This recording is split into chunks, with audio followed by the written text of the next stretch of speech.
Yeah. What's good, yo? Welcome to another episode of Real Talk, where, as always, if shit's real, we talk about it. I'm your host for tonight, Pat Scorpio, the New England representative. And as always, I got my man with me. I'm going to let him introduce himself. Hey, what it do, man? Jesus Shuttleworth the God, aka the GOAT Artist, aka LB, aka Lauderdale Boss. You know what it is, man. RingGangRadio.com in the building. El Capitan, world still a op. Tuesday night rants. Let's get it. Yes, sir. Ring gang in the house forever and always. And as always, I got my other man with me. I'm going to let him introduce himself. Hey, yo, what's good? You already know who this is. Your boy King P, Bodega Box in the building. Ring Gang Radio all day. Let's go. No bannings today. It's snowing. I'm not going. So, no bannings today. I'm not even there.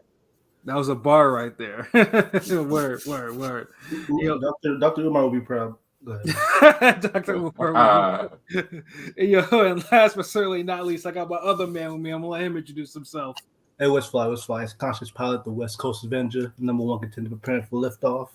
You know, we're flying to Ring Gang Radio Tuesday special. Let's get it. Yes, sir. Conscious Pilot stays elevating above the clouds and shit. So, yeah, man. First of all, again, fuck this snow, man. I swear, yo.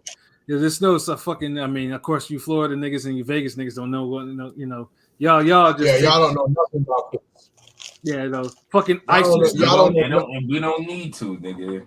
Yeah. It's like y'all don't know about damn heat waves and hurricanes and shit and tornadoes. Well, heat waves we know. Hurricanes we don't know. Actually, man, y'all have humidity waves. Y'all don't have no real heat waves.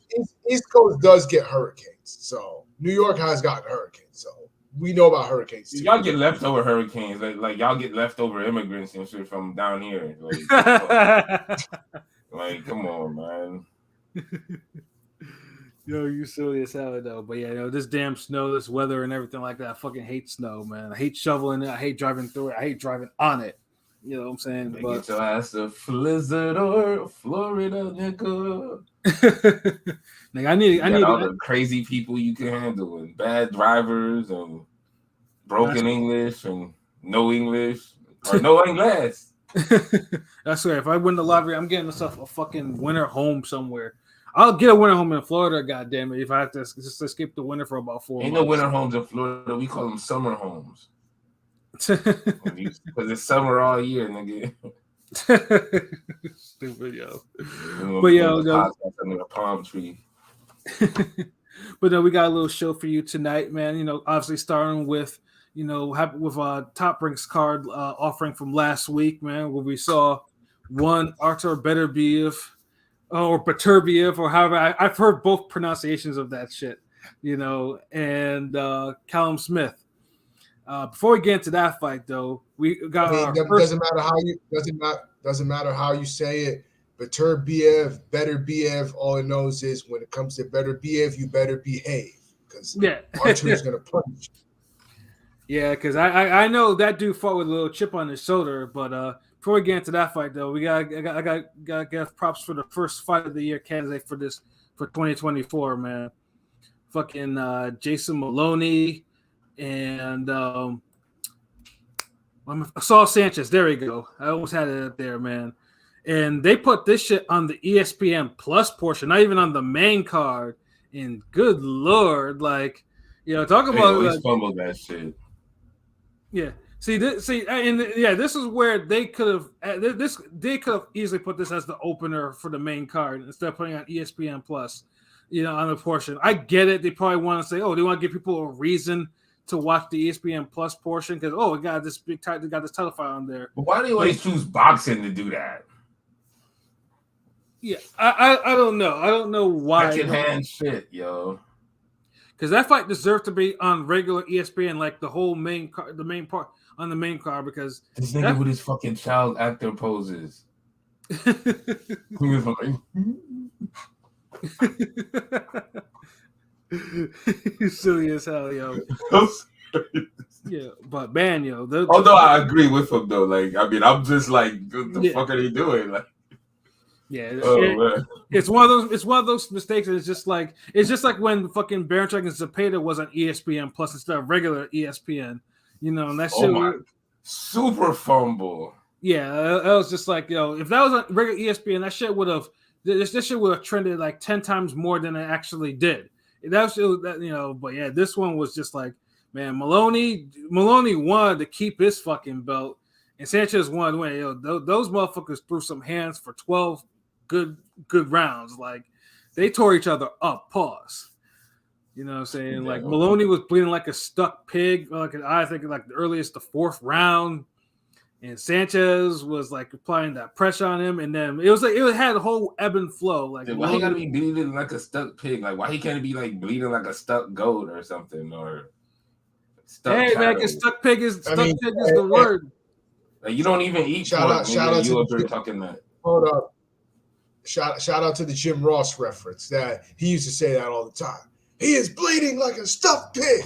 Shout out to Jim Ross. And then plus, if you watch them videos too, where you see people, you see pigs actually getting slaughtered, you get that you really can see what that term's all about. Now that I have never watched that and I never will. So next. Yeah, that sounds like something you'd see off of the Zone off channel or something. You would watch that, Pat, because you don't eat that. I eat pigs. I'm not trying to see what it looks like when they get killed. So no. Man, my stomach can take that because animals are not killed humanely for this shit. So I already know what time it is, man. But Maloney, man, Sanchez, like it was just like withering assaults to each other. Like Sanchez was, I think both of them were trying to touch each other's bodies, paws. It's just like, Sanchez. I think the only flaw Sanchez did is Sanchez was not used to going 12 rounds like that. So he faded kind of in like the last quarter of the fight a little bit. And Maloney, I don't know about these Australians though, but when they need to turn it up, they get a little dirty. Like dude was pushing him towards the ropes and hitting him with like everything like under the sun. Like I'm pretty sure I saw an elbow or two or something.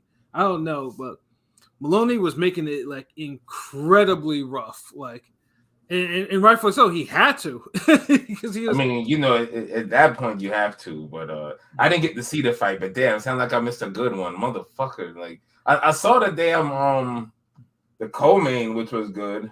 Yeah, Christian and Belly. Yeah, that was a good slugfest though. But this one, Maloney and Sanchez, they tore each other up like for 12 rounds though. But the only thing that I disagree with though, the score though. One of them was a draw, which was cool with me, but the other one was like 116-112, and I didn't think it was. I had it 7-5 Maloney. That's what I had it. But yeah, I had 7-5 too, but it could also have been 7-5 to Sanchez too. It was that close, but 8-4 was just like I didn't see that for either fighter at all. Oh, that was one of those Twitter scores or a King P back foot boxing score. They threw that shit in there like, yeah, we got an 8-12, like we got an 8-4. Like what? The funny thing is there was no back foot. There was no back footing in this fight. Hell no, it wasn't that. Yeah, no. I know because if you got a 7 rounds of 5 score, then it had to be enough aggression where it was like, all right, King P can't back foot boxing novice scoring, just throw his 2 cents in there, fuck it up. Like, nope. Both y'all niggas got the same score. Like, wow. Like, yeah, because it like I said, I had Maloney winning, but Maloney could have easily. But if they said Sanchez won by those scores, I would have not batted that. I'm like, okay, cool, he did. Okay, cool. I figured it was a close fight, but there was gonna be A-side love, So when I heard 8-4, I'm like, oh yeah, Bob made the call on this one. Like they treated him like he was Jose Ramirez.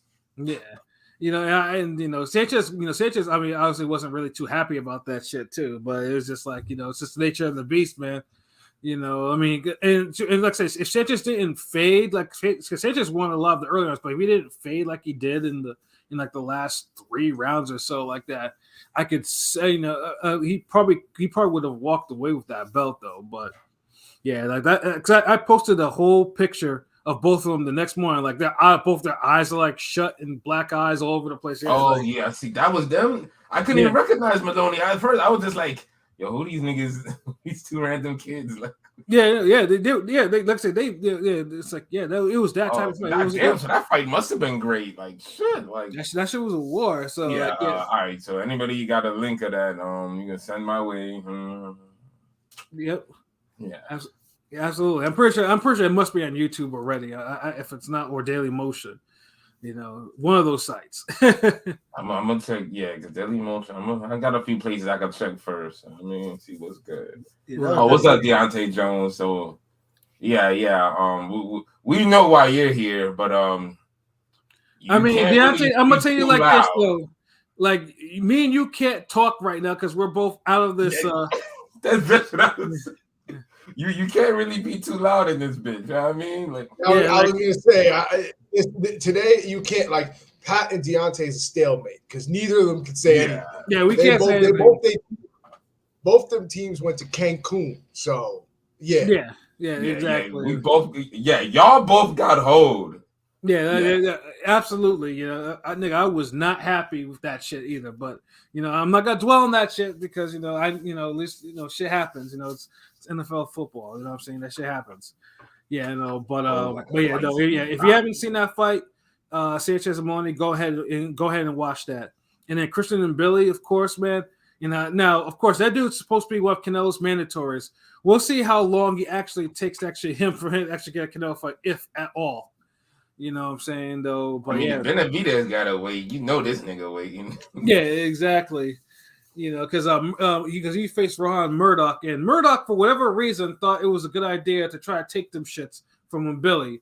And within about 3 rounds, he realized that Billy just like broke him down and was like, was snapping his head all the way the fuck back. Again, Henny God, it's not that type of podcast tonight, bro. Like, I'm trying to be civil about niggas this is trash. Shit.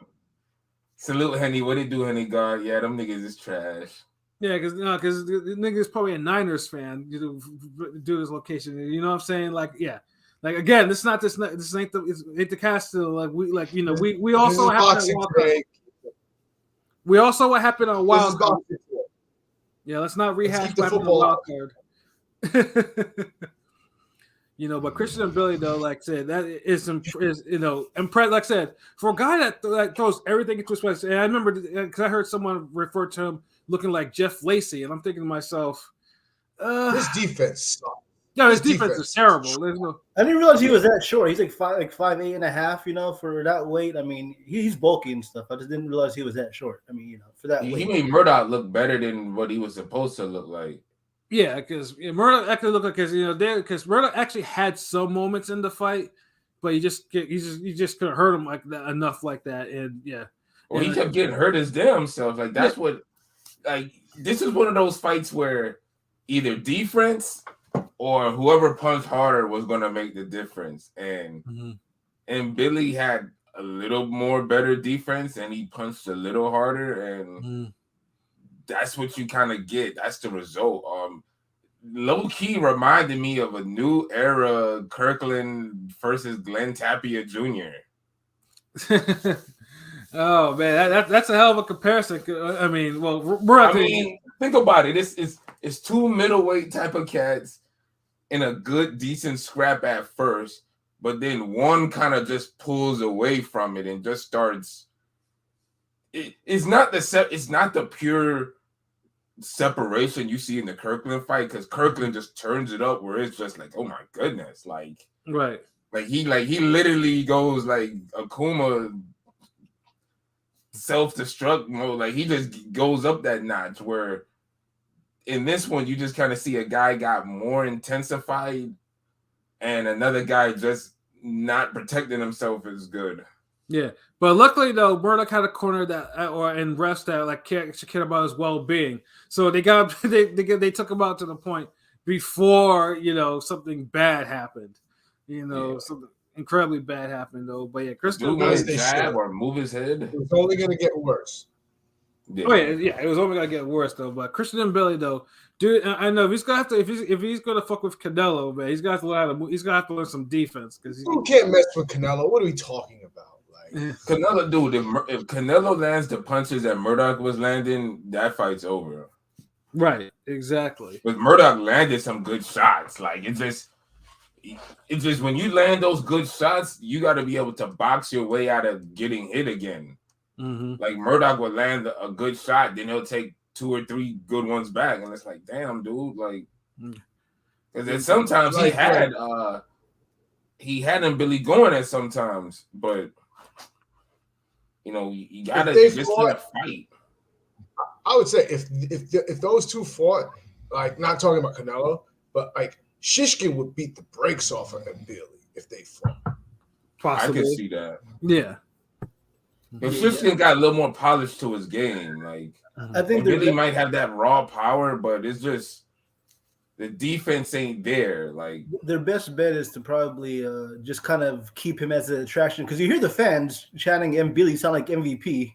MB Lee, they were they was fucking with him. I say just keep it as an attraction until the belts open up. I mean, because he's good, he's exciting, but he's not, like Morrell would beat him. So you basically want him to Charles Martin his way to a title fight.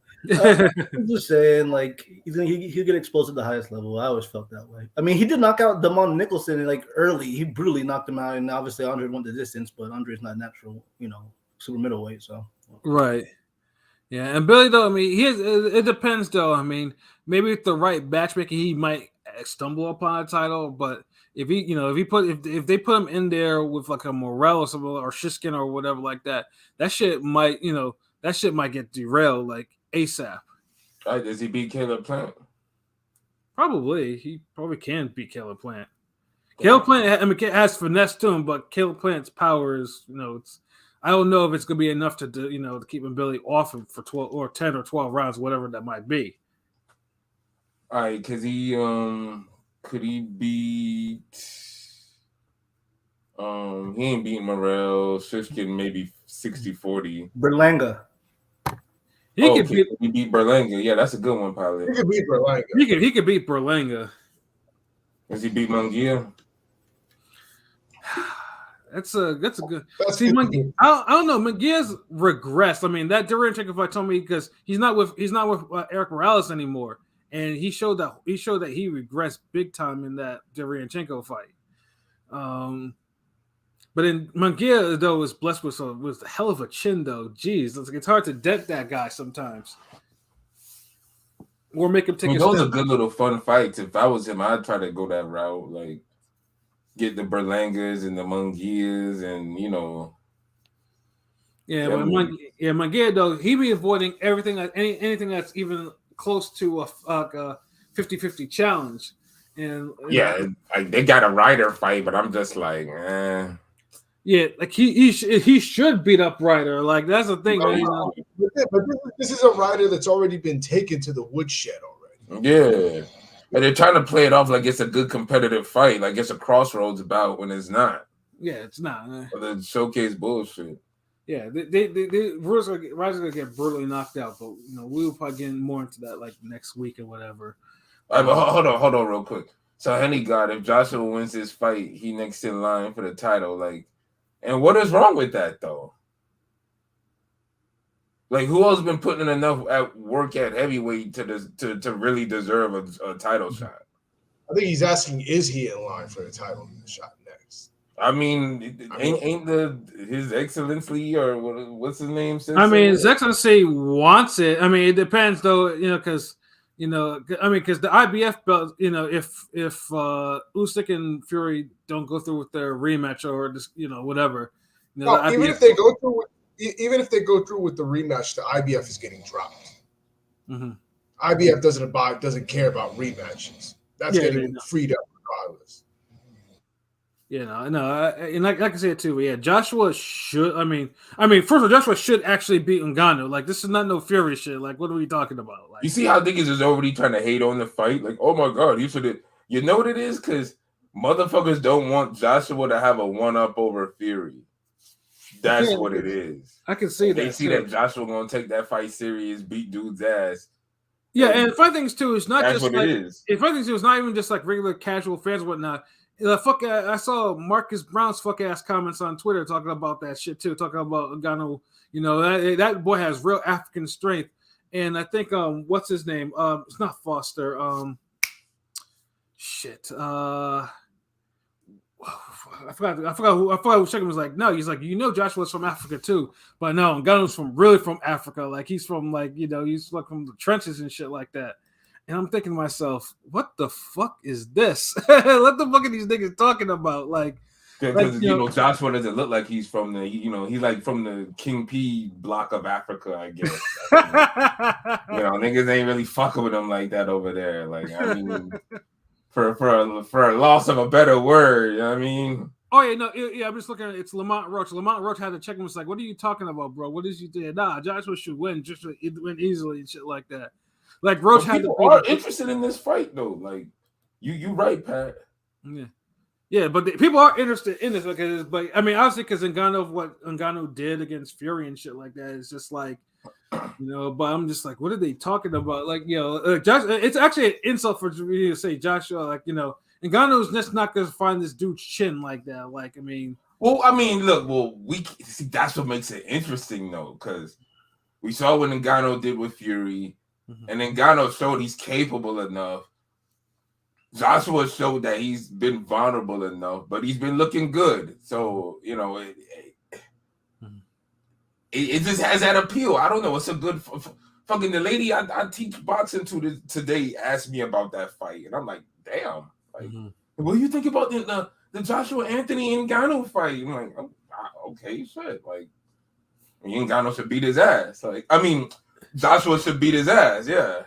And the funny thing too is, I mean, honestly, the fact that they heard of it, and this is, I mean, and it's just gonna be on the zone pay-per-view and all that shit. So I'm thinking to myself, wow. If they're hearing like honestly, I'd be wondering like, how did you even hear of this? I mean, ESPN obviously covered it. ESPN's like for once actually did his due diligence.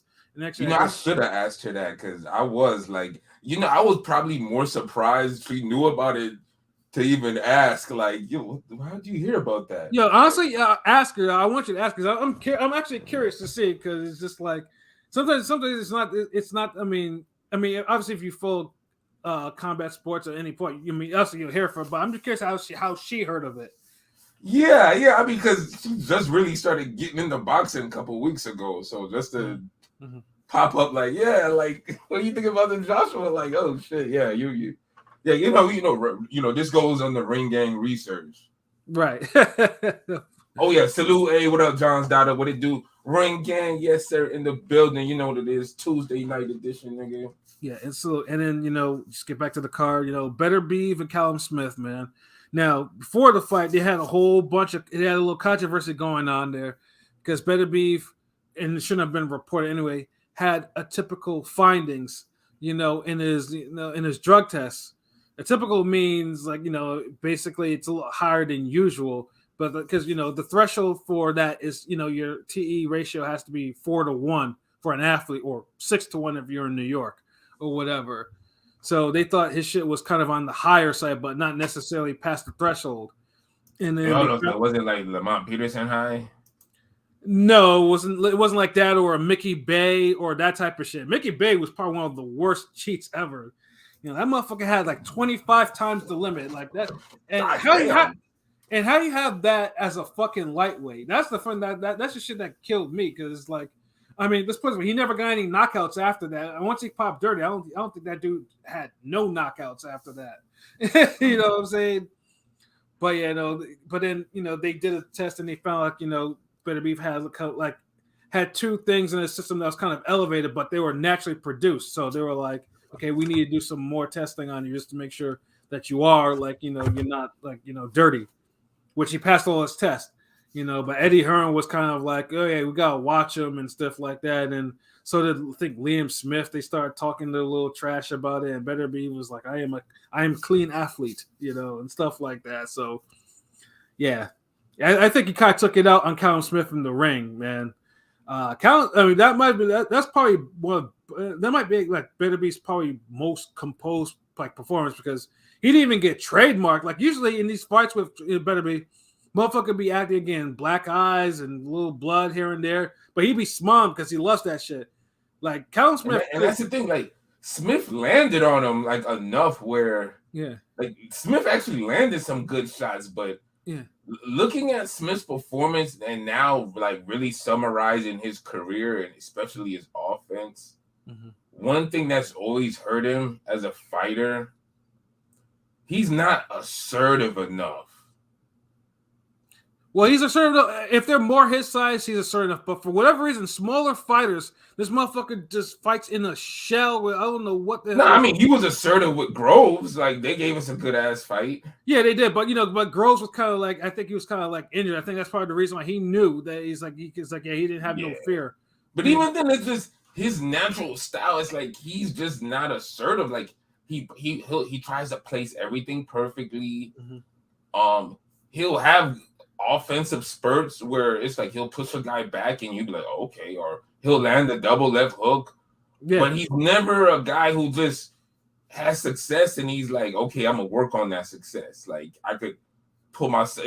He's not like a Israel Vasquez where he could be getting outworked, but he's still gonna work in that left hook. And hey, voila, I got a late round stoppage of Gonzalez or somebody. You know what I mean? Right. Like, right.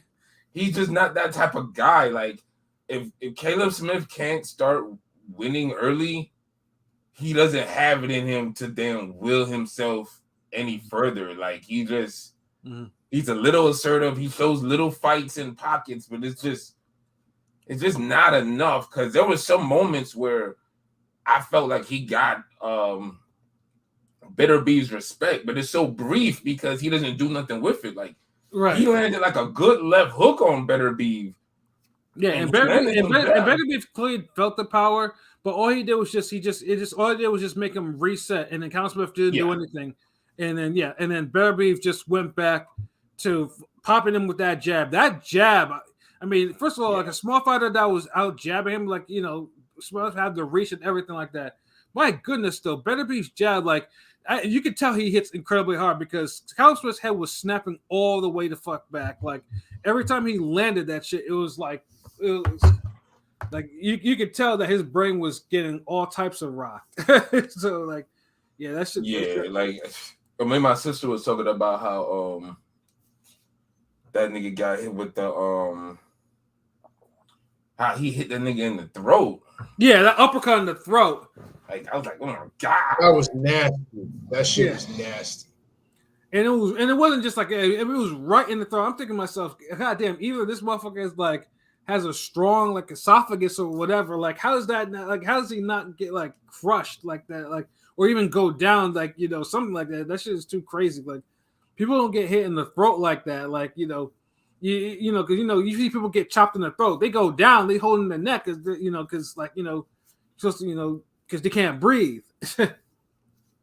But it was all bad. The jab trademarked both of Callum Smith's eyes, and then Better Beef, like once he got, and then Callum Smith, for whatever reason, stayed on the ropes too, this is another thing too. Like I don't know what his issue is. Like that's the whole not being assertive shit I be talking about. Like you're too big to just concede ground like that. I can't stand seeing a big nigga box timid like that shit. Yeah, no, and this is what and of course that's why I cooled off on Callum Smith because I thought he would actually beat Canelo because he had the attributes to do it.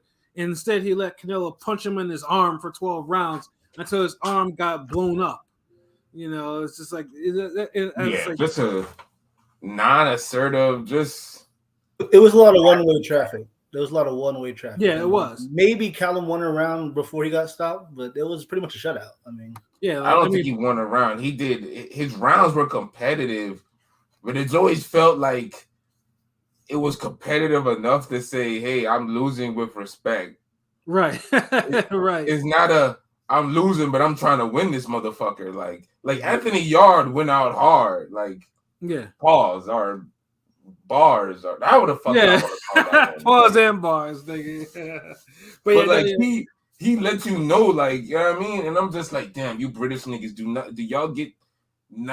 y'all not get tired of letting Russians whoop on y'all? Like, I know Dylan White got it back with Povetkin, but I mean Povetkin had to catch COVID and right. It's like we know, but it's like it ain't the same, man. Right. And Better it's Beef like, though, like man, like y'all yeah. get it together. But Better Beef's the truth. Oh, shout outs Android. What it do, cuz? But yeah, Better Beef. Honestly, because pretty much was only a marathon because they kept on harping. Yeah, Callum Smith has never touched the canvas. I'm like, shit, it's only about a marathon before he actually will. And then, of course, it happened when he was on the ropes. And I think it was like a right hand that started it, and then like a barrage just had that. Callum got guys set right down the canvas. I'll say this: a lesser ref would have stopped that fight in the 4th round. Right? Yeah. Yeah.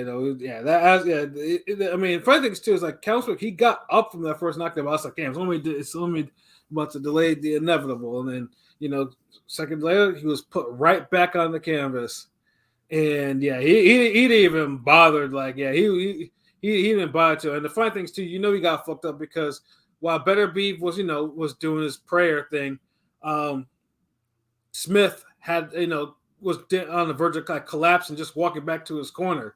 Like he had to get down, like he got on his hands and knees because his mind was still like fucked up from them shots, So, but yeah, I know Eddie was probably disappointed too. But then like I said, I actually thought that at least Better Beef would win, but I thought Callum Smith would at least put him through the ringer.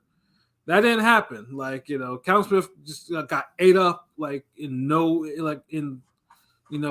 like it was nothing. And Better Beef, like I think that was probably his best performance to date, because usually he'd be having trademarks, be bleeding over the place, but no, dude was in his locker room afterwards, like laughing and smiling and shit, like he just damn near beat somebody half to death, looking mad, immaculate, no cuts, no nothing. I mean, like 70% of people, it seemed like most people pick Better Beef to win, but they expect them to not on that Twitter poll. But I'm saying they expect him to get hurt or rocked, and obviously that he didn't. And then you see Callum Smith there, his eyes looking like Quasimodo and shit like that. That nigga took a Andre Berto type beating. Yeah, like that was a serious ass whooping. It was to the point where you could tell that dude was having a lot of reflection. He was reflecting hard as he was giving that interview. Yeah, he was like, I've had a good career this career. And I'm like, damn, he really put it on you. Pause. If you up here, like when you have one of those reflective ass whoopings where you're thinking about life in general, like, it's been a good run. Like, nigga. Yeah. I mean, honestly, if Counselor says he was going to retire today or he's going to retire tomorrow or whatever, fuck, I wouldn't even be surprised because that was just like deep reflective, because I think he realized how badly beat up he got in the ring, and sometimes some of these boxers, like all it takes is like really one good beating, and some of them just like, what, I don't think I can take any more of this, and and I think they're done. And that was the same vibe I was getting from Callum Smith in that dressing room interview.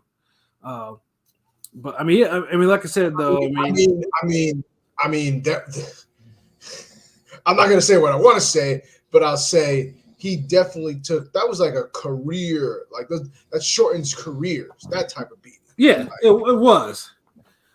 And he didn't need to and anything like that. But like I said, it's just like I would say, he just didn't assert himself enough offensively to get Better Beef's respect, or at least to keep him on. Shit, fuck it. I'll say it. You know what? Fuck it.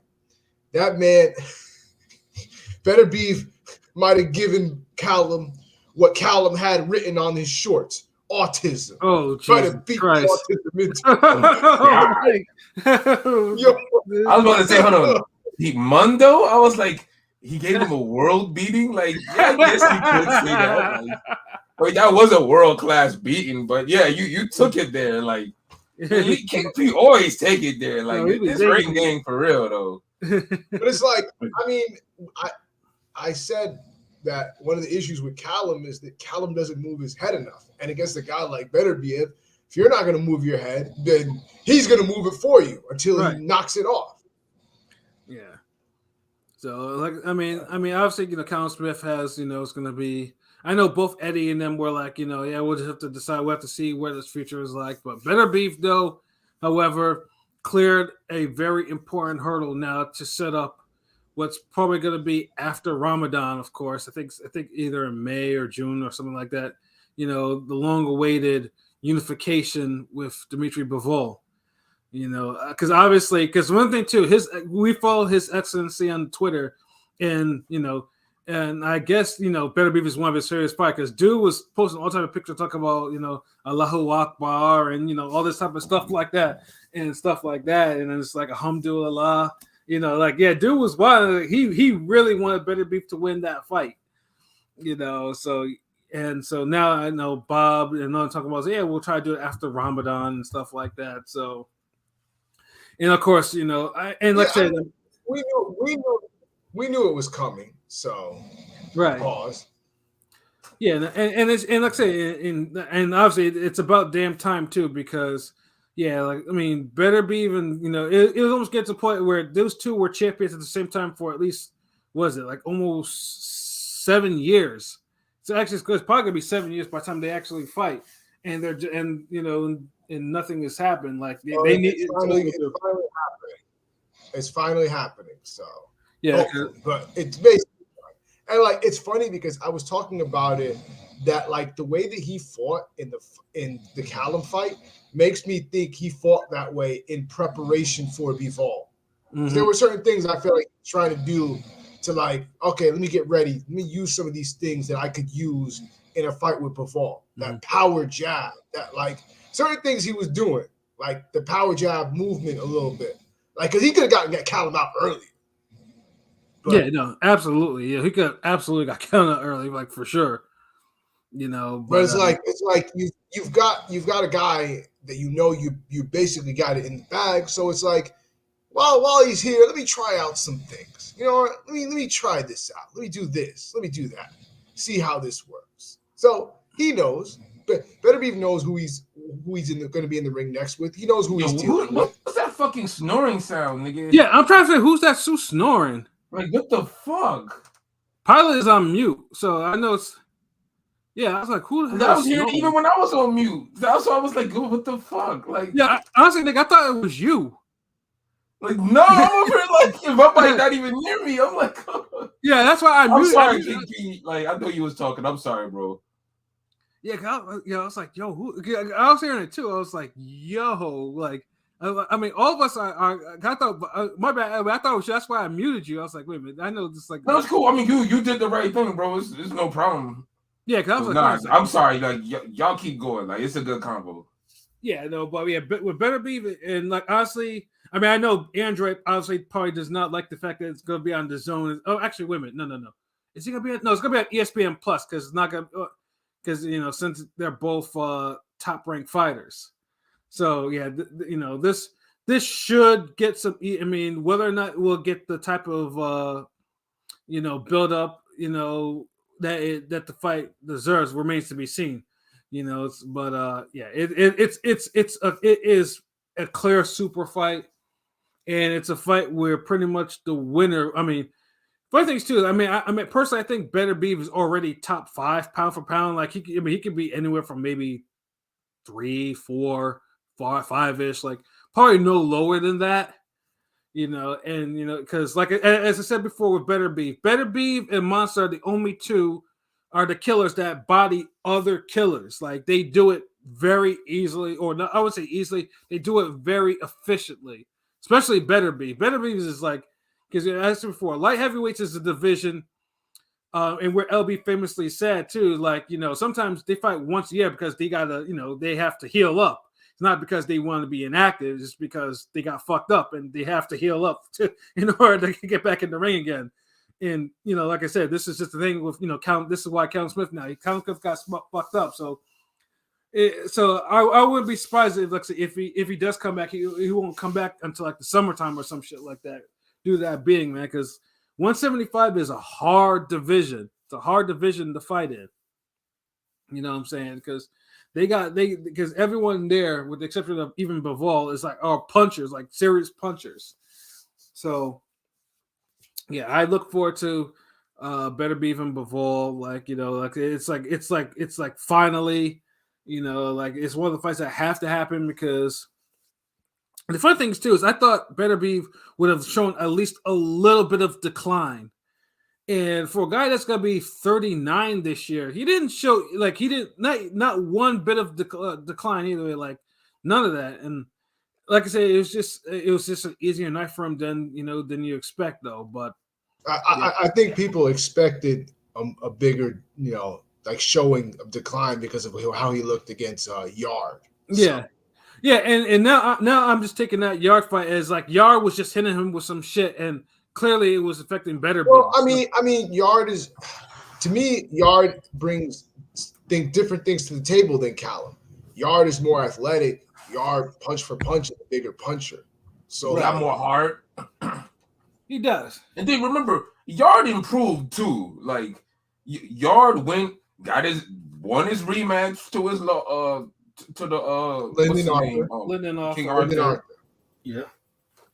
Been doing his thing, so he improved a bit. So we kind of got to give Yard credit when credit's due, because he put on like he started out the year, giving it his all and setting the year right with a good performance. It was a losing performance, but he impressed me.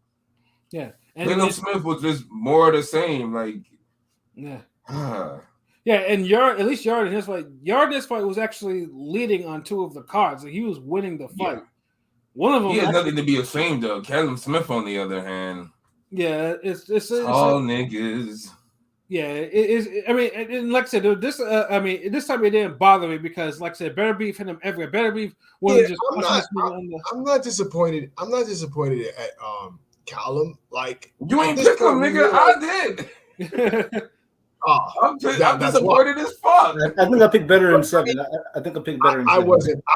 I'm not, because to me he fought to the level of what he is. This is his level. So it is what it is. You can't be disappointed at someone when they're fighting to the level that you peg them at. Pause. Yeah. You know what it is? Because it brings me to another thing you said. Like, well, this just makes me think of, like, basically, Caleb Smith is one of those niggas is wishful thinking. Like, you just kind of, like, if he seems like he's the goods and you want it to be the goods so bad, so you just overlook certain red flags. Mm-hmm. And then next thing you know, you're in a damn loveless marriage for like so many years, whatever. Wondering like, what the fuck? Why am I here? Like, it's yeah, and like I said, that's why I cooled off on him. Like I said, that whole Canelo performance. Like I said, like that fight infuriated me. Like so I think I left messages to you, LB, about that shit because I was disgusted with what I watched. I was just like, Jesus Christ, yeah, like that because Caleb Smith is my height, so I'm just like myself, just him getting bullied around by Canelo, getting punched in the arm. I think 5'11". Yeah. I was type disgusted. I was like, this shit, like you couldn't even imagine the level of disgust like just watching that shit. I was just like, I cooled off Caleb Smith a lot, and I was a supporter, but I was like, yeah, I can't condone that. I can't condone that tomfoolery. Like, nah. I just man, if he had Liam Smith's fucking mentality, man, like, I almost want to do like on Invincible with them two alien niggas and how they be switching dudes' minds. Yeah, the brains and shit. Yeah, like I always want to I honestly want to do that to them for like 1 year or some shit. Like, yo, get this nigga's beefy's mind and let him see what he could do for his career. Because Liam Smith gave a far better fight, a tougher fight. Everybody a better fight. Like, oh my God, like I hate to be sounding like this, but damn, like. Yeah. And a lot of people kind of thought Caleb Smith had a shot too, like, and that's why you can't shit on Better Beef because this was like, I think he's right. Like, this might be his best performance. Yeah, like, he really whooped dude ass, like. Yeah, so I mean, Better Beef play right now, and then that's why I want to say because for some reason, although more official Pound for Pound lists have Better Beef on there, I be seeing a lot of like Pound for Pound lists, especially on Twitter, that don't include dude at all, or they have him like low and shit like that. I'm like, if you don't have Better Beef at least in your top 5 in there, because he's absolutely worthy of a top 5 ranking at this time, like a pound for pound, like. Yeah, what are you doing? And like this, there's not a lot of fighters that you could actually put above him, like logically, anything like that. Because dude is a killer in a killer division. Dude runs his division, like period. And it's gonna stay that way until Father Time gets him. It looks like. I rule with an iron fist.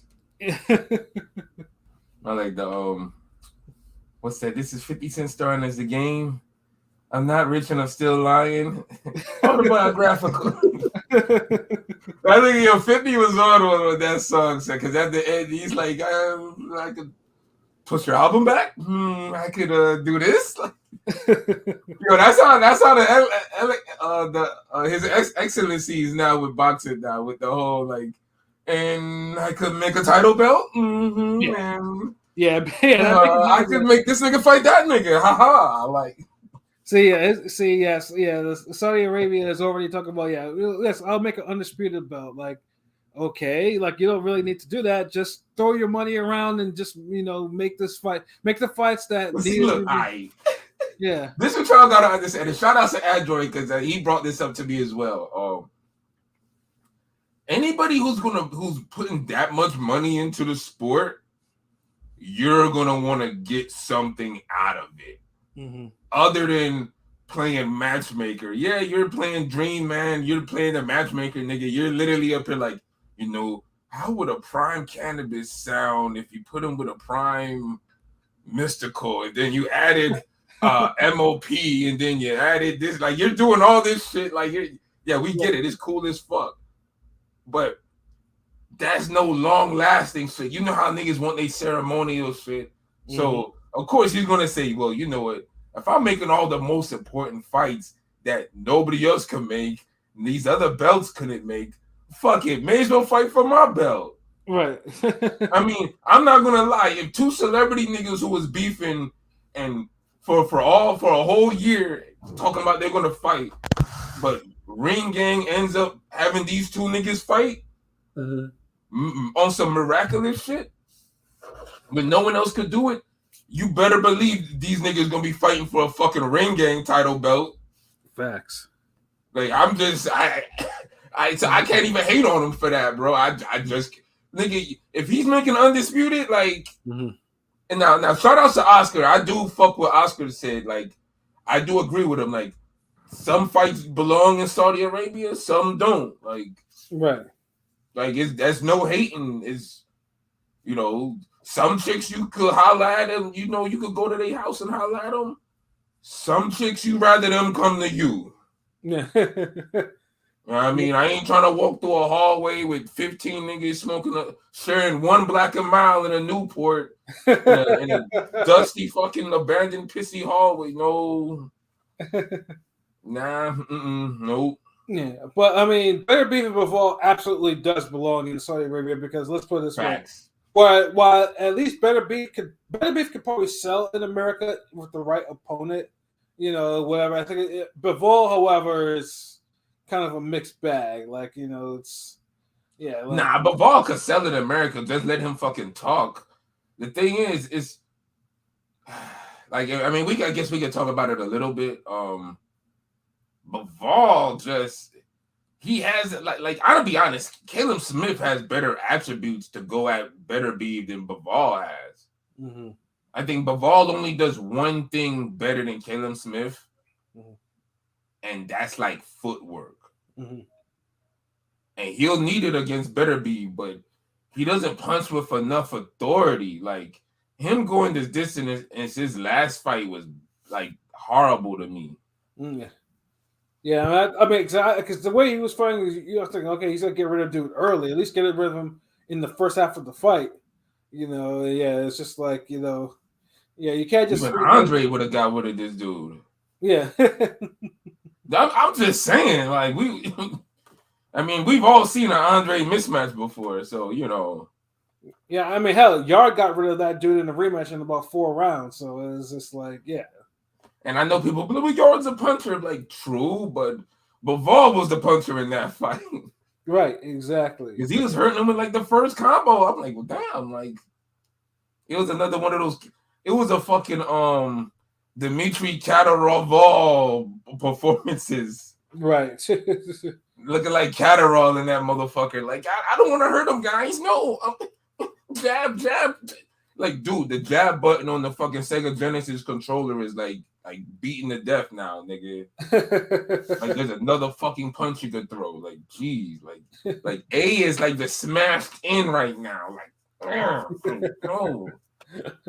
Jeez, nigga. Like, make me think about the goddamn the James Buster Douglas knockout boxing. Like, yeah, love the graphics. The gameplay though was just fucking was a lot more tougher than it should be. it was. You just had to get used to it, man. Right. That uppercut was the best punch in the fight, though. For real. You know what I'm saying? Though, but yeah, shout out to Better Beef. You know, Top Rank did put out a very watchable card for them. So, like, you know, salute to them on that. Salute to Better Beef, salute to Maloney, salute to Sal Sanchez, salute to Christian and Billy. You know, like I said, you know. Billy.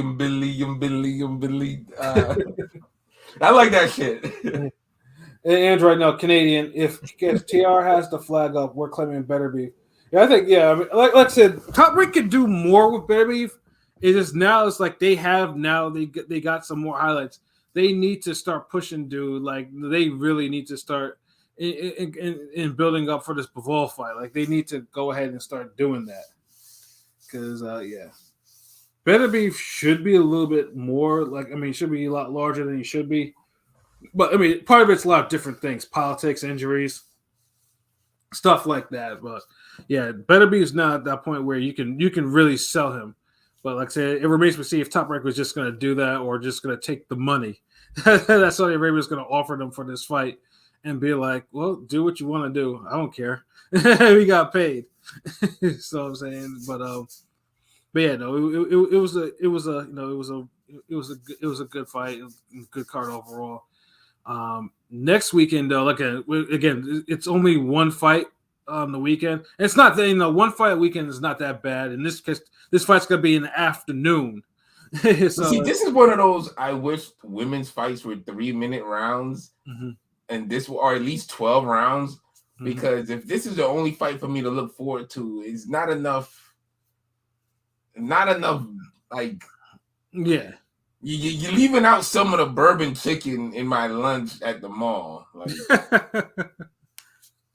you know how they're supposed to give you 2 scoops, but the lady kind of, don't fuck with you like that. So she just gave you that 1 scoop, and you gotta like grill her a little bit, and like in order to tell you, hey, it costs you like $3 extra for more meat or some shit. But shorty that's right next to her give you that extra shit for nothing, right? So it's like, what the fuck?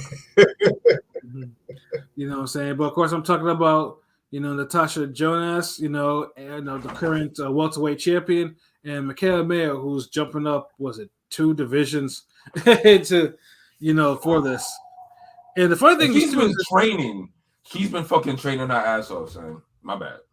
Yeah, no problem. But yeah, first of all, this fight, at least for women's fight, I thought it would at least have a little bit more buzz. This fight doesn't have a whole lot of buzz to it, and I'm surprised, because usually all these women fights usually at least get these days get a lot of attention. I know Amanda Serrano's fight will be getting a lot of attention or whatever, but yeah, this undercard is lackluster to say the least. Yeah, no, it's a British undercard pretty much. For some reason, I feel like Top Rank could do more to promote Mayer. Like, Mayer kind of does it all herself, and it comes down to the opponent. Like, Jonas ain't really a trash talker. She's kind of laid back, right? Mayer, she actually has some personality, though. I will say, she does. Like some of the other. She does. You're right about that, and when she commentating, and she does clean up well. You know what I mean? So, right, she's fine. Shit. Yeah, she has the look. Like, definitely, yeah. Like, I'm gonna shout out some other. She's pretty humble though. She's not, not a big trash talker. She's pretty humble. Yeah. So. And Mayer, not really, Mayer could talk, has personality, but it just seemed like after the Baumgartner fight, she just been kind of like, yo, I'm going to just dial it back and just focus on fights and shit. So Right. it's that extra rah don't seem like it's there no more.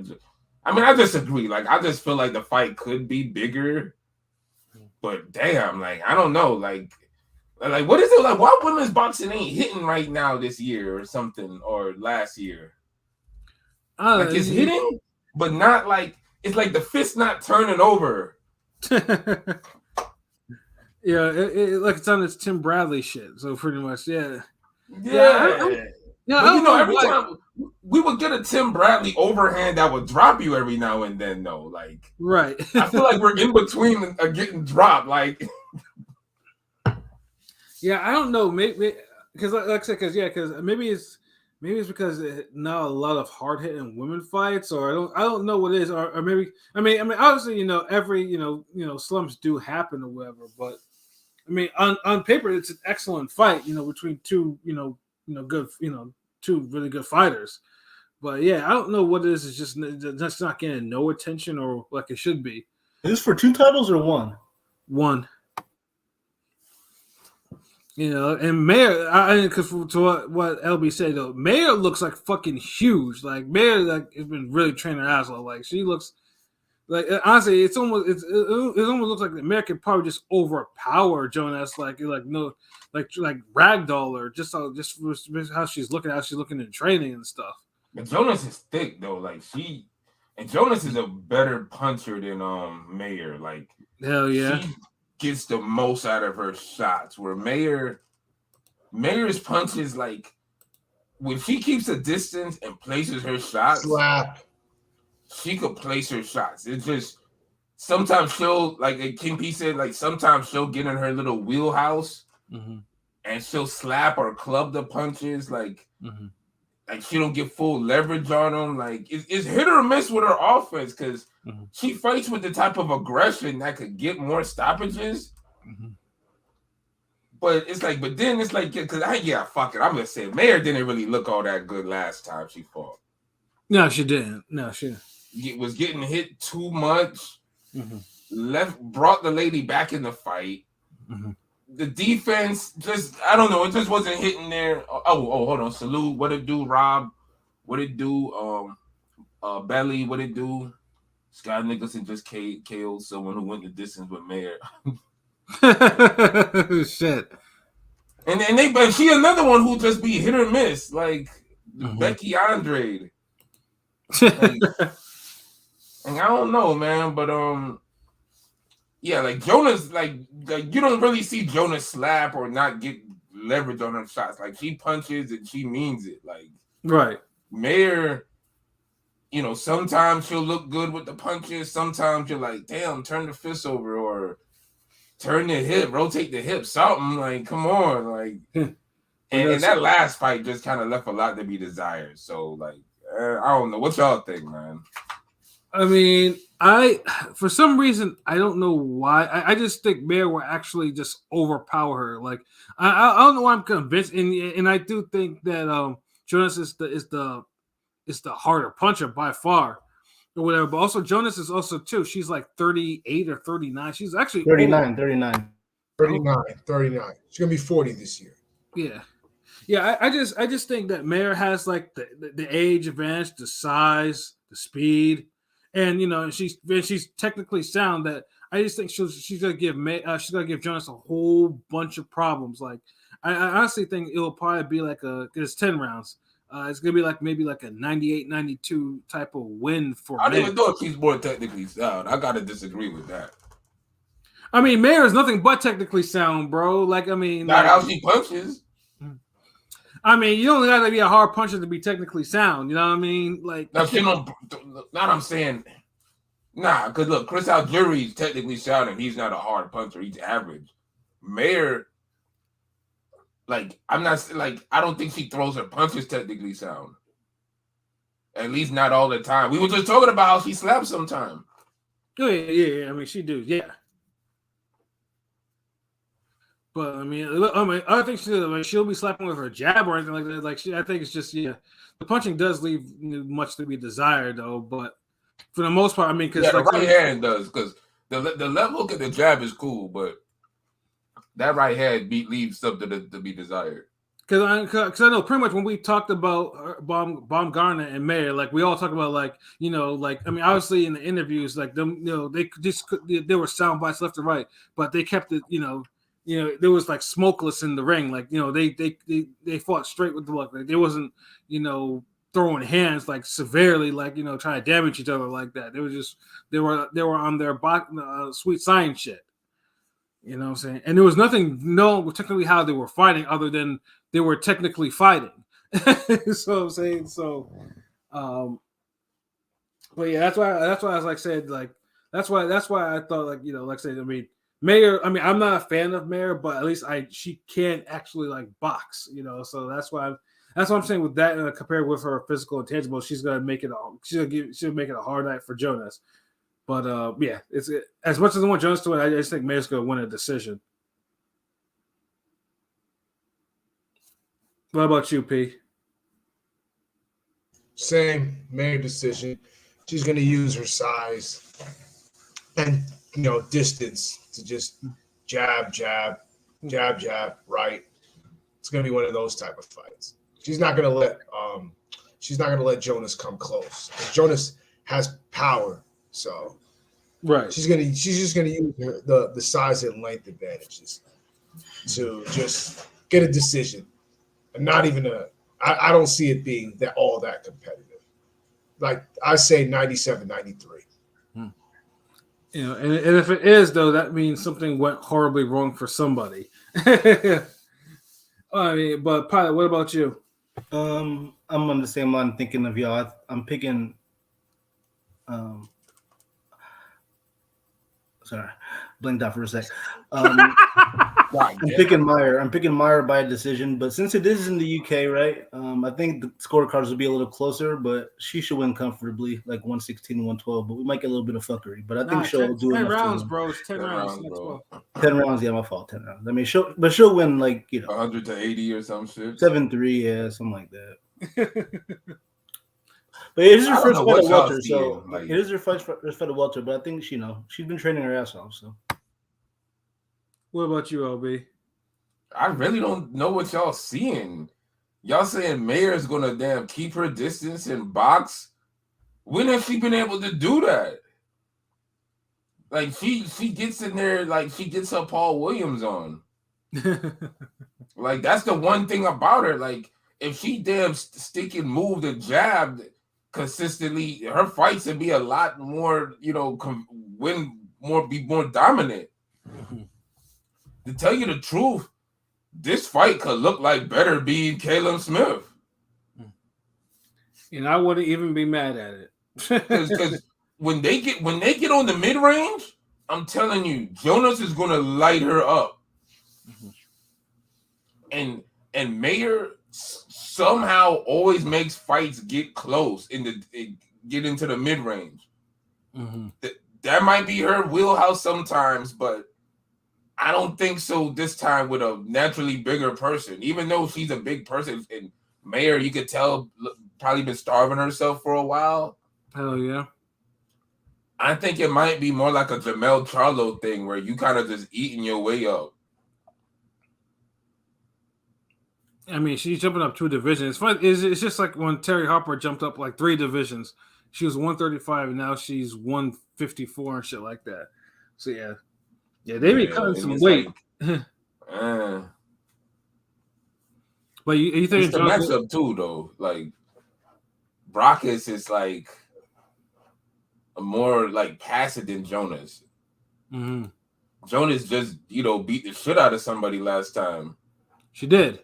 Like literally beat the shit out of Mayer like was going life or death. She was having that one type of fight Daenerys had on, I think, Telemundo. I'm trying to think, who was it? It was one of those top ranked cards where was it Caesar Juan Caesar or is one of these niggas Daenerys was just struggling, like Daenerys was landing every left hook he could in the world. And that shit was doing nothing. Oh, you were talking about Cesar Juarez? Yes, that fight. Yeah. I remember too, because I was like, I remember, because Juarez, for where it managed to weather the storm and had Donaire absolutely ready to go. Like that shit was alarming. Yeah, he brought it that fight, like yo, like Yeah.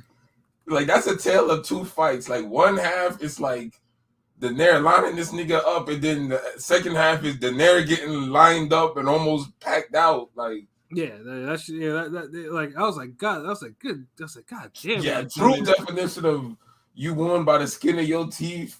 You know, life or death. That shit was damn near almost the fight of the year. That shit was kind of It crazy. was right.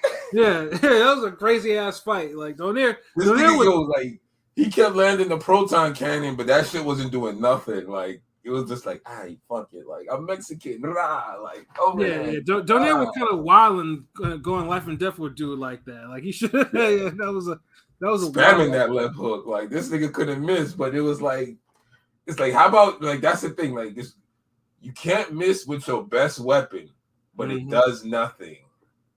Right. That's crazy. Oh, what it do, Blazing Killer? What it do, yo? Salute. But, yeah, but low key, after talking about this fight with y'all, like I'm low key kind of am looking forward to it now. Like I've been was looking forward to it, but yeah, I'm just kind of like y'all really like, and y'all not even like fans of Mayor. Like I've really been the only one who picked her in her fights, and I just feel weird now picking against her. But shit. Yeah, and I'm a fan of Jonas too. Like, you know, that's why it's just, but something just by watching him, I just had this feeling. That's why I just had the feeling of just going with Mayor. Like Mayor might actually pull it out though. Like I said, I mean, if I mean, obviously, you know, if Jonas wins and wins by knockout, then okay, you know, I'll be happy because I'm not a fan of Mayor though. But I just feel Mayor's intangibles might be more than enough to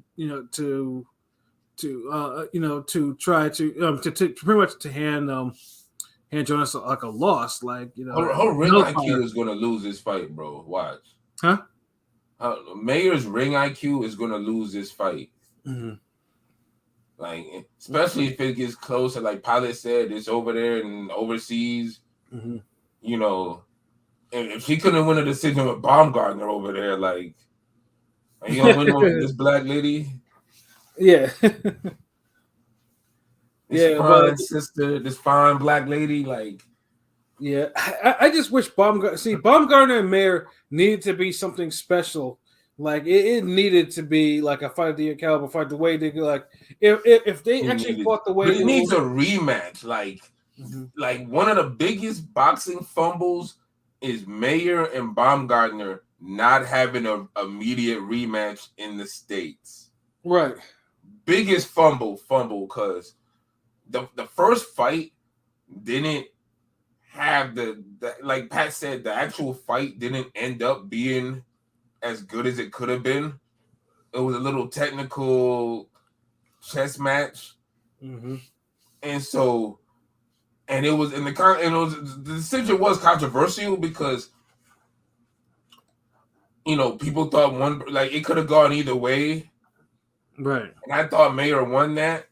But the ring generalship, neither one really put a stamp on it, so I could understand. But you had all that going. You had Mayer being a sore loser, Baumgartner being a sore winner, or so you had all that energy, and you had everybody's attention, and then they start, they go their different paths, they separate paths. And the energy just kind of dissipated, and Shields, Marshall, not like they had a rematch. You had Marshall, DeZern, which was a decent fight, build up and everything, but it was a rough fight. Didn't really blow nobody away. So it's like you haven't had any fight. If the build up delivers, the fight doesn't deliver. Like we haven't had something that kind of delivered the whole package. Pause. Right. And so that's why that fight hurt, because I feel like the rematch they would have sold out more. They would have both Mayer and Baumgartner wouldn't have held back as much. And if you would have had it in America where people in the States could actually say, like, oh shit, yeah, they fought the last time over there, but they over here, I could actually see this. I could have a vacation. I could see this. Big fumble, huge fumble. Yeah, it should have been a lot different for them. Yeah, and for the sport. Like that's why it's bad, because it was a fumble for the sport itself, because we already didn't get Serrano Taylor rematch. Mm-hmm. This fight would have been the fight to make up for it. That would have been the rematch that made up for it. The fact that we didn't have either one, like, it's crazy. Mm-hmm. Like, oh my God, like, what are y'all doing? Easily drop the ball. If you would have had a decent co-main for that, or put that as a co-main for a big fight, that shit sells. It does. Sells. Like, they lost their fucking mind. Like, well, the only way they both, and look, Baumgartner got the steroid shit. Like, and that's actually a good segue too. Yeah. So it's not like her shit is popping like that. Mayer shit ain't popping like that. So it's just like, god damn, like y'all, this was like Hopkins and Roy Jones. Yeah, like and both their careers. Well, their career still was cool for a little bit, but damn. Yeah. The rematch was just because, I mean, although Hopkins hadn't really fallen off, Roy had, but even then, Roy's activity was more enough to gas Hopkins early, and he could barely, it just made for an ugly viewing and an ugly ass fight. And it's a shame that's Roy Jones' last American fight too. At least on America, that was on American television before he went to Russia, doing all what he was doing there. Yeah. But yeah. Speaking of Baumgartner, though, because Baumgartner, someone who stays in social media, stays in the news for one thing or another. She had popped dirty for 2 different PEDs in the system, and unlike Beterbiev, hers were adverse, meaning there was some shit in there that was not natural and that was in her system. And she tested for two PEDs that are not naturally found in the body. So, VADA and sanctioned bodies were meeting to see what they would have to do regarding her. And in the meanwhile, Baumgartner is posting up all types of thirst traps and pictures and stuff like that, and people are calling her out on it. And it's just like, okay, when are we gonna hear a ruling from somebody? Well, that somebody was the WBC, who pretty much said, that they acknowledged that she failed the test, but it said it looked like to them that she didn't intentionally ingest those PEDs, which is wild as fuck. Very stupid. That first off, I'm sorry, and I like Baumgartner, but it is very stupid, and I have to be consistent because I said the same thing with Puello. I said the same thing with a lot of other people. Even if you want to say that it wasn't intentional, at the end of the day, you are responsible for what you put in your body. So it doesn't matter. I don't care. Yeah, you can't be out here, and especially Mestalone and Promobilin. Like, are you kidding me? Like, these are bodybuilding drugs. Like, there's no situation. It's just like with Hannah Gabriel, getting popping dirty for the steroids because it was in her dog's medication, which is again, it's a wild excuse, and it's just like, it's very hard to believe. Although they did show the bottle and everything like that, but it's just like, Jesus Christ, like it's like that shit is still wild, and still wild too, because like I said, because the WBA, the WBO, and IBF haven't said shit about it. VADA is, we're waiting for a ruling. It's like, like, she popped dirty for some bodybuilding supplements. Like, what are we doing here? Like, is it really that hard to strip her belts and give her a suspension? Yeah, and all she got was WBC was like, okay, yeah, we'll put you on 6-month probation. If you test dirty again, then yeah, we'll give you consequences. So yeah, she's basically got a lifeline.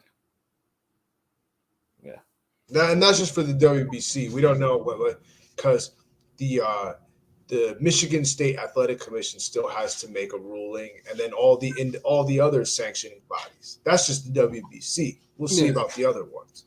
Yeah, but the WBC, already followed a nasty precedent about this shit. Like, yeah, it's like you open up a whole can of worms.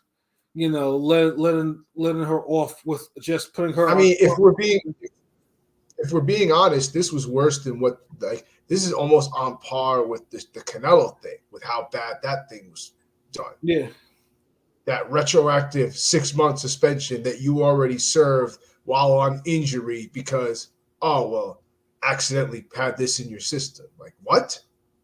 Yeah, no. In this instance, it's probation. Right. What? Probation? Are you kidding me? Yeah. May the thirst trap set you free. I told you them Jet Beauty of the Week, post was killing it, man. Like they work, Belly, they work. Like yeah, and like I said, she's. I mean, I've seen her up close. I know P's seen her up close. Like she's a fine woman, although she's a shorty. Yeah, listen, I like Baumgartner. She's fine. Not saying nothing that. I'm just saying at the end of the day, I can't be a hypocrite. Like even if it was accidental, yada yada, you're responsible for what you put in your body. That's on you. Right. Yeah. Because like that shit didn't do it, it didn't force itself on you. Right. Yeah, it wasn't like, okay, you were reaching for like your makeup or whatever, and it has all in there. That's shit, like hold on. Like it didn't happen like that, like what I mean? Like but once again, the WBC going WBC. So a precedent has been set. Yeah, because she did kind of, darken up light skin season last year with this bullshit. She did too. She did. Like it was the skies were getting gray. I was like, oh no, like I'ma still shine. She made it difficult. Word. She sure did too. So yeah, I mean, I guess we'll have to. I mean, she'll eventually she'll mostly clear her name or whatever, but we'll see how this probation quote unquote works with him. Oh, not with him. Excuse me, with her. But yeah, though, Baumgartner though, she's interesting. Like and funny thing is too, like the biggest loser of this is Eddie because Eddie's been Eddie had close to a breakthrough American star for Matchroom, like someone that because I think P, you were in Detroit for that whole card, and was it that or Clarissa Shields? I forget. It was in Detroit for Baumgartner. Yeah.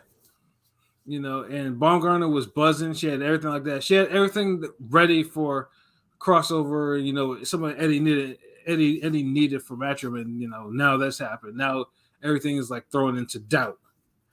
But I mean, hopefully she does clear her name though, because like I said, she is entertaining. And she's nice to look at too. And there's not, so it's always good to, not a whole lot of women boxing. And she's got pop. I mean, she's not getting girls out there anymore, but she has the shit power, and in women's boxing that's needed. I'm just saying. Yeah, she just needs to work on that stamina too, because her and a mentor's stamina are one and the same. But hold on, you know what? I think we're looking at it wrong. Like, you know what? You figured out they are one in the same because they are the same. Like, they're the really ones supposed to do the damn the what's that shit? The tag team boxing. Like, right? They're just one half of the same power bar, like health bar. See, like. But if you put them together, they're really the full bright green health bar. But apart, they're really just yellow.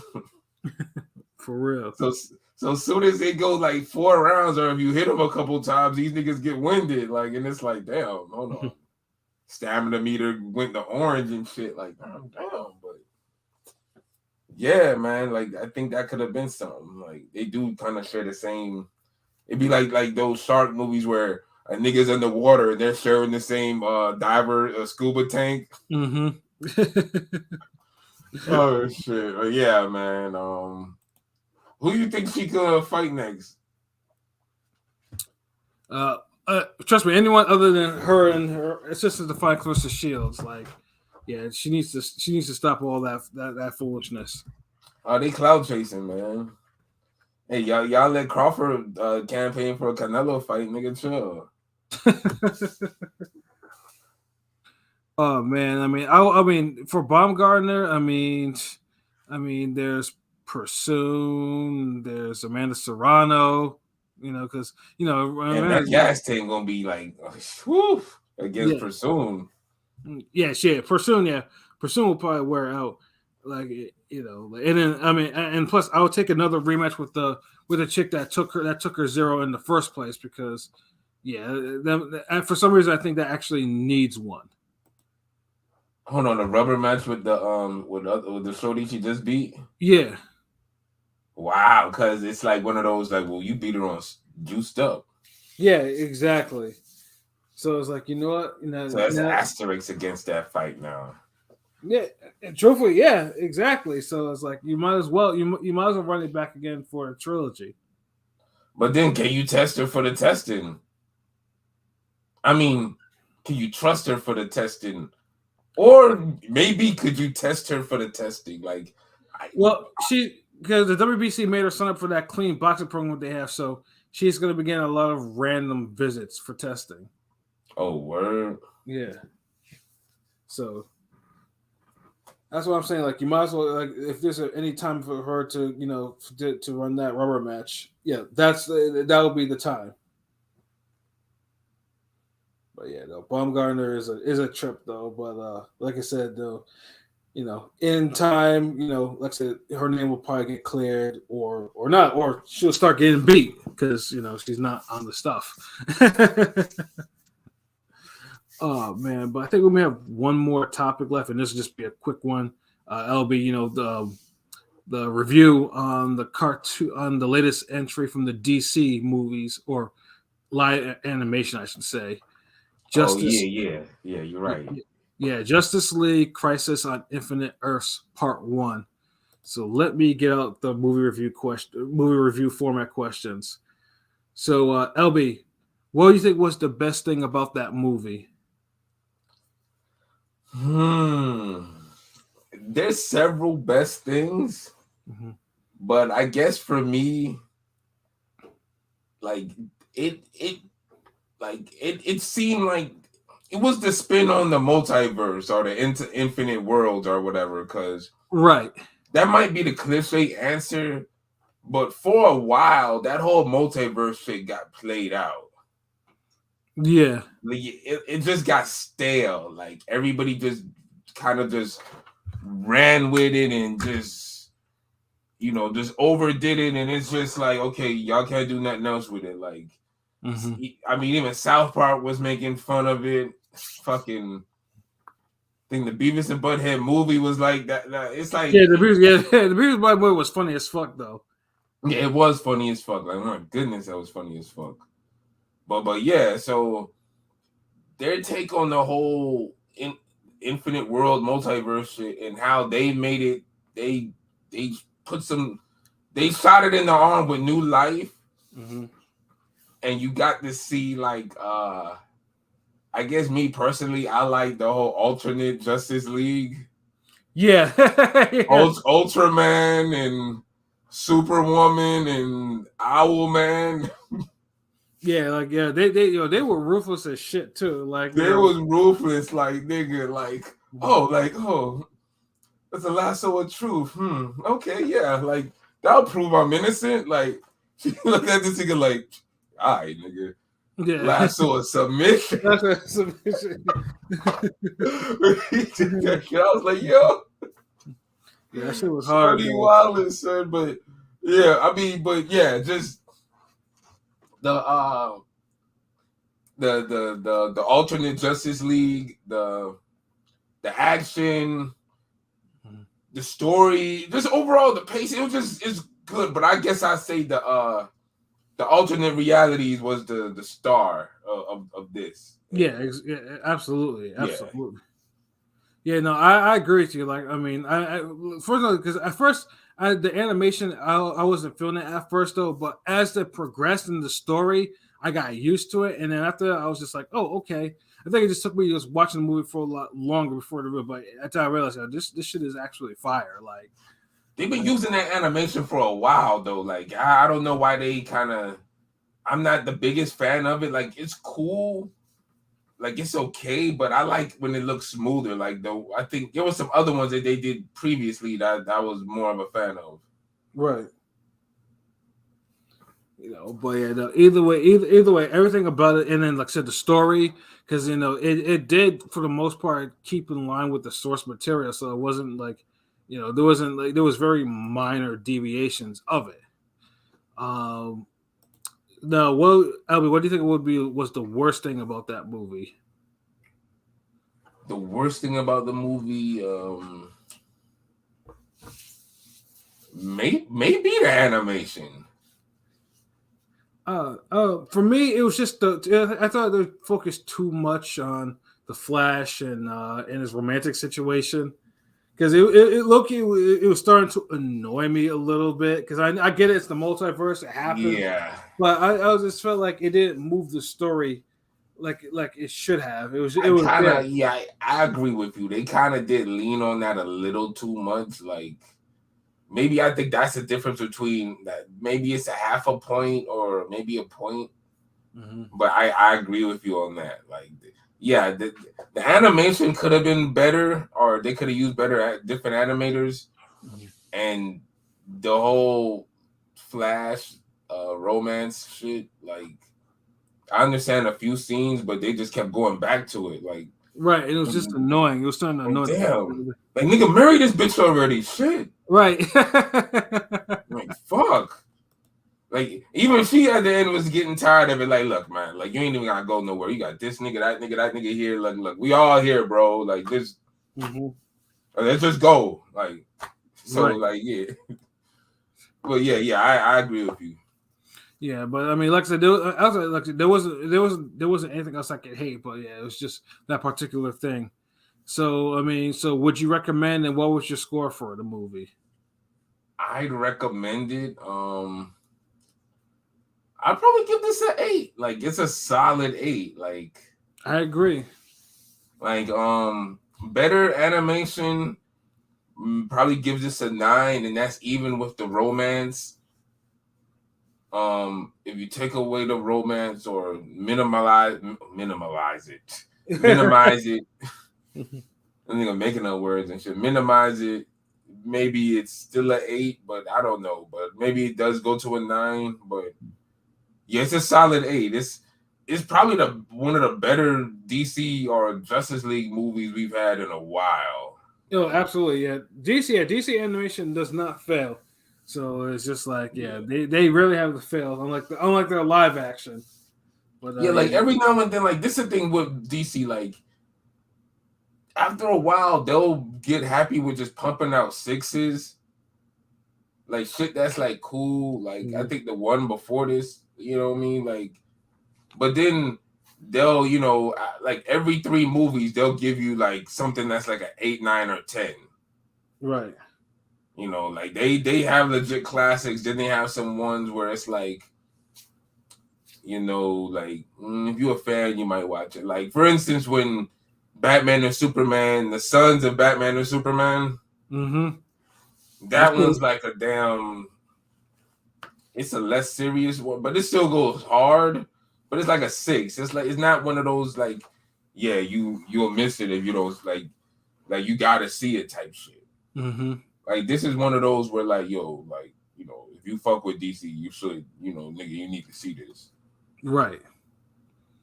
I like the fight with Luke's Luthor.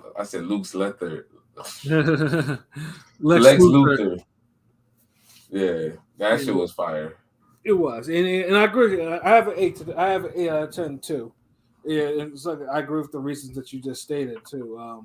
And I mean, I think this is supposed to be like, I mean, it's only part 1, so I know part 2 is going to be. I don't know when part 2 is going to be out, but like I said, at least it sets it up, like, for what's going to happen. So, and that's the important thing, is to that's to summarize the loose end, but not tie it up. Yeah. But Because the way it ended, like, wow. Yeah, seriously. Like, yeah, like, do you know when the next one's going to come out? No, not yet. I haven't gotten a date on that just yet. Actually, let me see Justice League. Let's see. Crisis on Infinite Earths. Crisis on Part 1, Part 2. It says here Part 2 and Part 3 will both be debuting later in 2024. So, yeah, no particular date just yet. Damn, like Part 2 and 3, nigga? Yeah. Wow. Like, I don't even recall them ever doing a triple. Yeah, I mean, usually if they have a sequel, it's like its own standalone. Like them Suicide Squad ones that they did, before. Like, well, remember that Batman one where it was like Two-Face and all them niggas? Yeah. I think we reviewed that. Like, that one was a sequel, like a direct sequel type, second part of the story type shit. But damn, this one having 3, but at least they're giving it to you in the same year though. Right. Of course, I'll just as always, I'll watch out for them, and because my media hub, and and then certain other places where you can try to find things. Any word on that Mayhem yet, bro? Bro, I've been looking. Trust me, I've been trying to no one. I mean, it's like I said. I mean, so far it's only out if I want to pay for it. It's like I'm just waiting for it. I'm just saying, like, someone should be one of y'all motherfuckers donate something so we can watch this movie, bro. Like, right. like real shit. If y'all want another movie review, donate like $10 right now. Yeah, the funny thing too is because when I was looking around for that movie or whatever, I even posted what I was looking for, and someone was like, "Okay, here it is." And it turned out to be there was another show that was named Mayhem. It was like 8 episodes, like 4 seasons. I was just like, "What the fuck? This isn't what I'm looking for." Like, geez, I even posted the trailer. Like, it's clearly not the same. That nigga was on autopilot. Like, he was like, here, like, no, nigga. For real. Damn, what about that Tokyo Revengers sequel, nigga? You any luck? Like, you came across that? I have forgot about that one. I will look about it because I will look for that one. Yeah, like English subs, please, sir. Of course. You don't speak Japanese. Yeah, but it'd be out there. Like, these niggas, I'm like, y'all, post this shit up with subs, like, at least within a week. Like, y'all niggas are posted, like, I feel you. It's like, you know what I mean? Like, right. Like, that's like saying, like, you go to someone's house and like, yo, you want burgers and fries? He's like, yeah, I'm hungry, nigga. Thank you. Good looking out. And the nigga make you a ill-ass gourmet burger, and he set it down on the table. Right. Like, you want something to drink? And he's like, yeah, all right, cool. He said, what you want, man? I got some Tang in here, nigga. Like, all right, fuck it. Tang is random. Why the fuck I said Tang? That's a random ass Tang, yo. Tang, honestly, I can never. Tang and a cheeseburger, nigga. Yo, honestly, after a certain point, Tang was just like nasty to me, man. Yeah. You gotta grow out of it, but anyway, you know some hood shit. And so you eat the burger, you start eating the burger, you take a sip of that damn nasty ass Tang, and that Tang kind of wake you up because the burger is hitting, and you're like, hey, my nigga, where the fries at? Yeah, right. Like, yeah, like, and the nigga's like, oh yeah, I do that right now. Like, motherfucker. That's how this shit is. And it's like, nah, nigga, give me the whole fucking, bring the whole meal at the same time. Like, facts. Let me bring in nigga bring like at the fucking restaurant, they'll bring the appetizers and then the meal like 5 minutes afterwards. Knowing you got like a sampler or some big ass appetizer where you're like, oh yeah, I ain't gonna finish this whole bitch. I mean, so but yeah, I fucked with the movie. Yeah, y'all make sure y'all see that if you're a DC fan. And any other dope movies, anything else coming upcoming, bro? Like, we need to be. I seen what's his name, the dude from The Raid and Scott Adkins. They filming something. Yeah. It's a movie with him and Michael Jai White. I mean, I'm not hearing good reviews on that movie because you know how there's something with some of those B movies. Some of those B movies be hitting like they're like A-level movies, and some of them be they're exactly what their budget is. And like from the reviews I was reviewing from that movie, they were like, yeah, the action is not a whole lot of it, and it's not really that good. I'm like, oh shit. Why do these people keep yo fuck it, like, Your Excellency, can you help us get like a great Scott Adkins, Tony Jaa, Michael Jai White movie? Because Michael Jai White movies. Yeah, Michael Jai White's movies have not hit for a while now, and a lot of these niggas' movies ain't hitting. Anytime you put one or more in the movies, it's always a fail, and it's like, oh my god, like, stop! Like, why y'all putting these budgets? Like, why y'all putting these niggas in these movies and they're just garbage? Like, don't put all of these. Like, who's wasting their money? Like, right, that's like buying a posse cut and every verse is trash. Yeah. Like, who does that? But yeah, none of y'all niggas gonna deliver. But I've been looking. Like, trust me, I was like as soon as I said, as soon as I find it, you'll get it. You know what I'm saying? Yeah, that's what's up. So shit. I mean, you can wrap it up right now. Shit, it's all good. Like, that's all absolutely.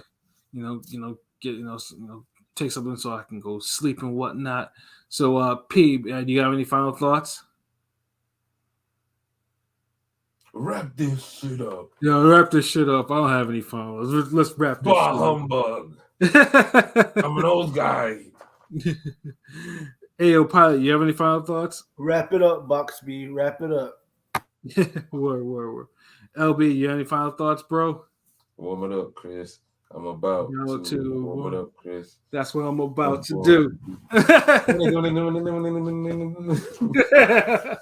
mean, if you know, you know, my nigga. If you know, you know. But yeah, Ring Gang taking over. More training videos on the way. I mean, we be putting them shorts up. I got some new shit. If you follow me on Instagram, I'm always putting them up in the stories first. Like, I be so fucking busy. Sometimes I be training niggas like every day. Sometimes like the last week and this week. So I don't get the time to really sit down and like really put up, like, set up the content like how I want to. It'd be a rush, and you know what I mean? So that type of shit happens. But shout out to Pat for fucking uploading the last one. Like, it got some views, so that's a good look. Yeah. Got someone on his way though. Got more, growing boxing at a grassroots level, making one fan at a time every day. I mean, so that's how we do it. Ring Gang forever and always, man. More shit on the way. Just follow us. Stay tuned. Yep, a future world champion from Florida will come from this nigga's camp right here. So just make sure you stay tuned for that. You know what I'm saying? And that's you're getting it from the bottom. Like, you'll see, like, one of them will progress enough and get himself a title, or they'll knock off Jake Paul on his circuit, or one or the other. Yeah, well, one of them. They're gonna make an impact. That's all I can really say, because sometimes you don't know what could happen, because we in Florida, right. Fucking the tornado might deliver a fucking boxer to me, like, right. So who knows? Like, they be all out here. I mean, so we'll see. It's like a trick bag, like. Absolutely. Nigga, I be training people whole family and shit. For the love of boxing, you know what I mean? Money, man. Get that Saudi Arabia fight. Yeah, titles, man. Oh, there you are, nigga. Damn. Yeah, this nigga. This nigga trying to harmonize it. He's like, hold on. These niggas ain't got no busy on this shit. Wait, man. Hold on. Gotta get them titles, man. Sorry, my bad. I had to step away for a minute, but I'm back. Okay. Well, give your final thoughts, bro, before I get mine, yo. I mean, Ring Gang is the gang. You know what it is. Nice cast tonight. Good weekend of boxing.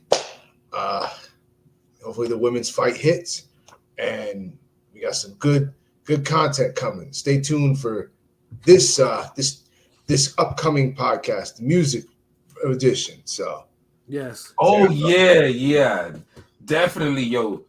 Thursday, y'all make sure y'all here early and on point, waiting.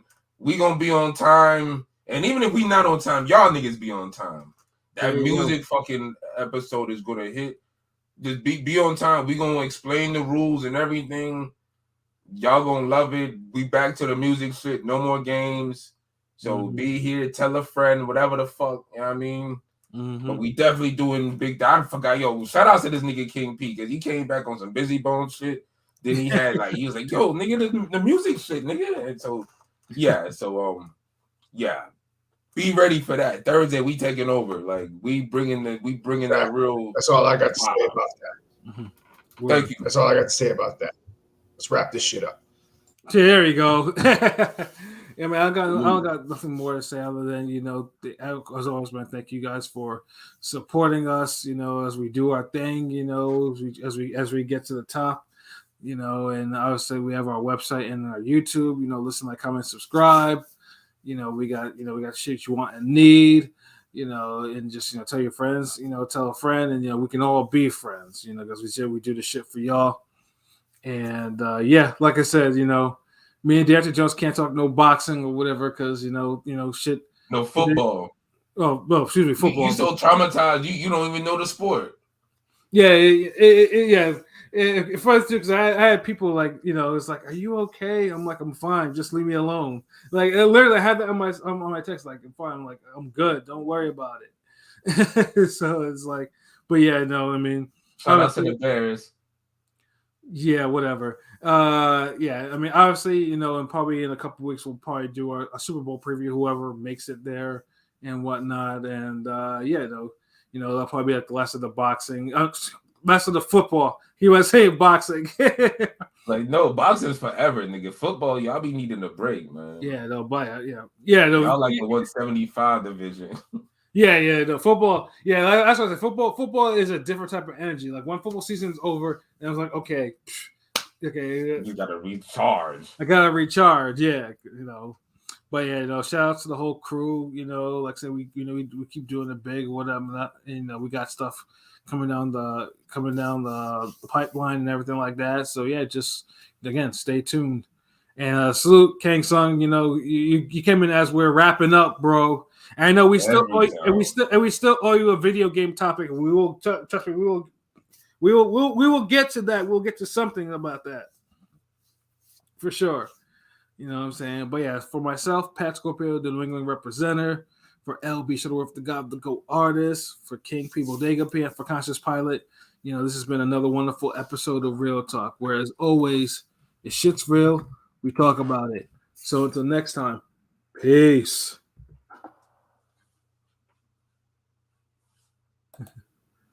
10 days to the